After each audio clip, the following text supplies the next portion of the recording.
Let's talk about the counseling skill of appropriate self disclosure today.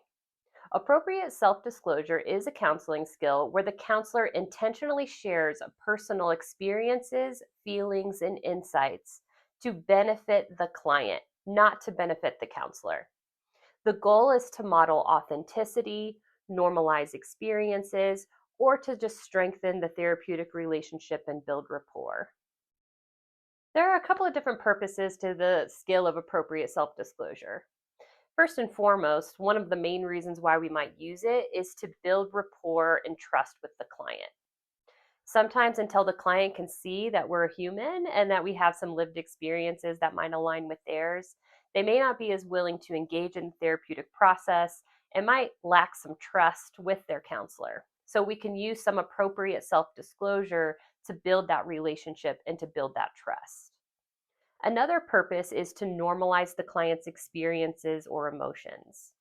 If the client can see that we, in some ways, have experienced that too, or we have felt that too, it might normalize their own experiences, which then in turn will lead to them being more open within the therapeutic process.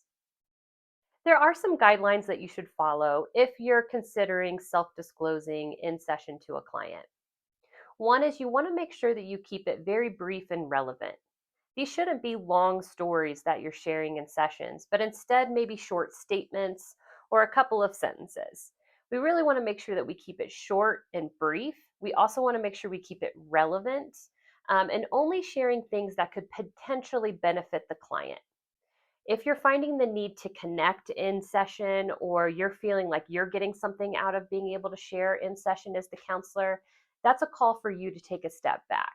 Because if we're oversharing in session, we're taking away from our client's ability to share, we're taking away from our client's space, and then we're making it more about us than about our clients, which we never want to do.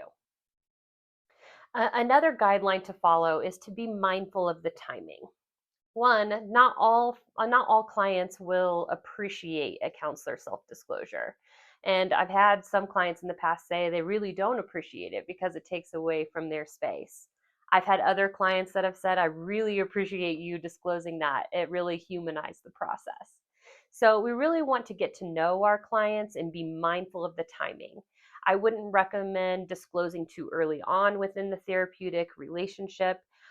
We also don't want to self disclose in moments that may shift the focus away from the client. Once again, we're there to support the client. The session should be about the client. And so we really want to keep it that way. Another guideline you'll want to follow is to maintain your professional boundaries. We have an ethical duty to make sure that we maintain our professional boundaries within the session, within our therapeutic relationships. So we should avoid sharing overly personal or intimate or emotionally charged details within the session. Once again, we should save that for our own therapy sessions and make sure that our sessions with our clients stay focused on our clients. One recommendation that I have around self disclosure is to always self reflect afterwards. If you catch yourself self disclosing within session, take some time after the session to reflect on that self disclosure. Consider how that disclosure impacted the session and impacted the client, and whether it really advanced the client's progress or was it more for my own benefit. These moments of self reflection can help us grow and help us to consider appropriate self disclosures in the future. Here's an example of what an appropriate self disclosure might look like in session. Let's say that we've been working with the client for a while and we've noticed that this client has really struggled to build trust with us. The rapport is just not there. And even though we're asking open ended questions, this client still just tends to give us really short answers and really kind of comes off as like maybe there's some tension or this client's feeling a little defensive. So maybe this client recently got done sharing that they had a really difficult upbringing and they really didn't grow up in a household where they felt supported by two parents. And so maybe I have a shared experience, or maybe me as the counselor, I have an experience that might align with them in some way, shape, or form. An appropriate self disclosure might be me saying something like this: I know that it's difficult to grow up in a household where you don't feel supported. I know that it was one of the more challenging times in my life. Done. end. Okay, you notice how that was really short. I was able to connect my experience with the client, and it was relevant. And now I'm going to back off and let the client respond. This is an example of an appropriate self disclosure. An inappropriate self disclosure in this moment would be maybe me sharing for several minutes about my childhood and how that aligned with my client's story, or maybe sharing overly emotional content or overly sensitive content.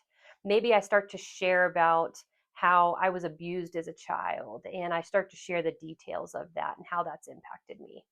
These would be examples of inappropriate self disclosure because I'm now focusing the session on me and not on the needs of my client. So, thanks for joining me today to talk about the counseling skill of appropriate self disclosure.